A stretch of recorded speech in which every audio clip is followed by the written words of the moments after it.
Hello, Roger. Hello, Janine. We are here at the primary school Gabler in Zurich. So this is the perfect environment to talk about education. Absolutely, and don't ask me about my grades, but I enjoyed going to school. Look, I think it was a most important part of my life, you know, learning so many things, and in a way I loved it, yet it was so difficult sometimes with the grades, making sure I would always get through school, but I loved every moment of it, actually, looking back now. Were you a good student? I think I was okay, you know. I think I enjoyed the friendships we had. I learned a lot, and I always had great teachers that I was very thankful for. What would have been the best learning and stimulating environment for yourself? Well, I think, you know, for me, having sports involved in some shape or form, so for me to just sometimes mentally quickly to be able to let go. And I think that's where the short breaks were really important, to go outside, have a run around outside, play soccer, go play table tennis maybe, then come back into school and then focus again. But I think I needed that balance more than maybe other students. So 15 years ago, when you started the foundation, you've chosen the cause of the foundation to be promoting children living in poverty. And the foundation does that through education. It could have been in other ways, by health, human rights promotion, livelihood, but we focus on education. Why is that so? Well, I think education really gives you a great opportunity to learn in life. It's good for your health, it's a human right, it breaks the cycle of poverty. There's so many good aspects to it. It maybe makes a family stronger too. Well, you're more aware of things, and all these little things at the end become the most important thing. So talking about education in Africa and Switzerland, where do you see the biggest challenges today? Well, I mean, there's always challenges everywhere you go, but I think actually, if you think about it, in Switzerland and in Africa, you have sometimes the same difficult situations. You know, at the end, it's always about how good is the teacher, for instance, how good is the quality of the teacher, you know?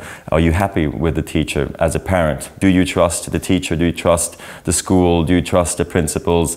How is everything going? So I think from that aspect, it's actually quite similar to the challenges we see here and in Africa. Nevertheless, there are some differences, unfortunately, between Africa and Switzerland. What have you experienced on your field visits?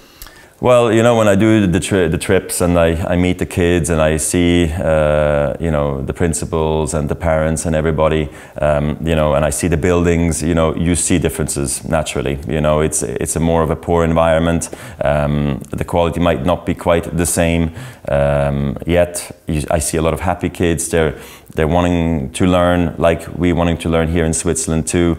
We want to become better students, better citizens, and from that standpoint, I think also having something to eat in school in Africa is something that is very important, you know, to the health for the students, but also for their comfort and their happiness overall. So whereas in Switzerland, we don't have to worry about that aspect very much, really.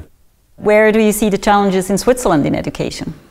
So I think in education in Switzerland, the difficult part for families that don't have all the possibilities, you know, is actually from 0 to 5 really. Before you go into school, that you have to pay for pre-K, you have to pay for all, you know, all the crash, all these things are not given to you. They're subsidized, okay, but it's not so simple. So from that standpoint, I think there we could make progress in Switzerland still. And then after school activities, you know, are very expensive in Switzerland.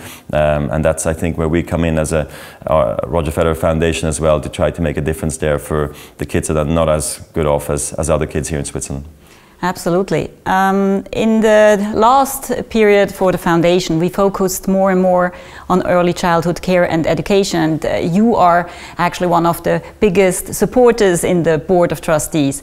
Why did you choose more and more to become younger in your target group? Well, I see it now as a dad myself personally, you know, the amount of things you learn from 0 to 7 years old, let's say, are just incredible. My girls are 8 now, my boys are 3.5 now, and I mean, I know it's simple things, but learning how to walk, how to talk, you know, how to eat by themselves, become self-sufficient. It's an amazing just growth to see your child grow like this, that I've gotten more and more inspired to actually give my kids or any kid in the world, you know, who I can support, a opportunity to learn a lot in that age. That is why we have chosen to launch a big 10-year initiative in Malawi to change really the landscape of early learning in the country. Would you recommend for other donors, other private donors, to join that field of education? Absolutely. I think it'd be great if we've had more donors, you know, for early childhood education, because I see the impact you can have. And plus, you know, I think if you commit for long term, 5, maybe even 10 years, you can really make a difference. I went to meet government in Malawi for the first time with you, you know, now a couple of years back, and it was interesting to see how we were able to bump up early childhood education on the agenda way up, and we now see a difference. And with a little money, we're one of the biggest players really in a country like Malawi. It's wonderful to see. So we see the impact, and that's so important, not just for the kids, but for us, but also for the donors. Thank you very much. My pleasure.